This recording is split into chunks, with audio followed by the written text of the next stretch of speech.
একটু কুষ্টিয়ায় যেতে চাই, সহকর্মী রুহুল আমিন বাবু যুক্ত হচ্ছেন। বাবু, পাম্পগুলোর চিত্র কেমন দেখছেন?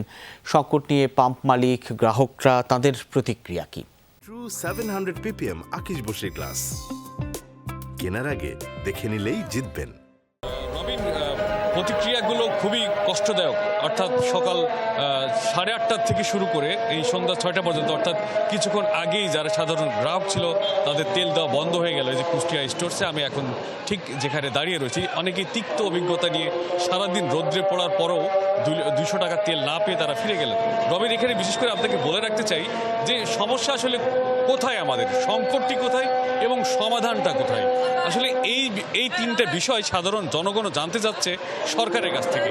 আসলেই আমরা সমস্যাটি কোথায় পড়েছি, কারণ রাতারাতি কিন্তু পরিবহন সংখ্যা, অর্থাৎ মোটরসাইকেল বা যেগুলো জ্বালানি নিয়ে যেগুলো আমরা চলাচল করি, আসলে সেই সব যানবাহনগুলো কি রাতারাতি বৃদ্ধি পেয়েছে?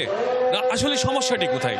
এবং আরেকটি বিষয় যেটা সরকারের পক্ষ থেকেও যেটা পরিষ্কার করা দরকার, যেমন মজুদের কি পরিমাণ মজুদ রয়েছে, তেলের মজুদ রয়েছে কি পরিমাণ, সেই সাথে আসলে আমাদের দেশে অনেকেই প্রশ্ন করছে এরকম যে আমাদের দেশে কি পরিমাণ তেল উৎপাদন করা হয়।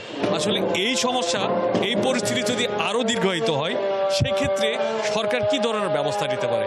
সাধারণ মানুষের মধ্যে কিন্তু এই প্রশ্নটি ঘুরপাক খাচ্ছে এবং তারা এটি জানতে চাচ্ছে। কারণ এই দুর্ভোগ কিন্তু আমরা বেশ 15-20 দিন ধরে আমরা একই পরিস্থিতি দেখতে পাচ্ছি। এর থেকে কিন্তু কোনো উত্তরণের কোনো উপায় কিন্তু এখন পর্যন্ত কেউই সঠিকভাবে বলতে পারেনি। যে কারণে আসলে আমাদের সেই সমস্যা এবং তার সমাধান খুঁজে বের করাটা অত্যন্ত গুরুত্বপূর্ণ। এই প্রেক্ষাপটের কারণে এটি যদি একেবারেই বন্ধ হয়ে যায় এবং এই যুদ্ধ পরিস্থিতি যদি আরও দীর্ঘায়িত হয়, সেই ক্ষেত্রে আসলে বাংলাদেশের প্রেক্ষাপটে এই তেলের সমাধান বা তেলের বিকল্প হিসাবে তারা কিভাবে চলবে, কিভাবে নিয়ন্ত্রণ করবে, সেটির পরিকল্পনাও কিন্তু আরও আগে থেকে করা দরকার।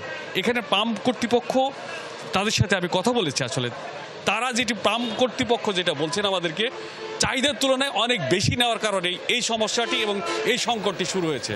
রবিন, এর বাইরে কিন্তু আর আমরা এখন পর্যন্ত কোনো সমস্যা খুঁজে পাইনি। জি, অনেক ধন্যবাদ সহকর্মী রুহুল আমিন বাবু।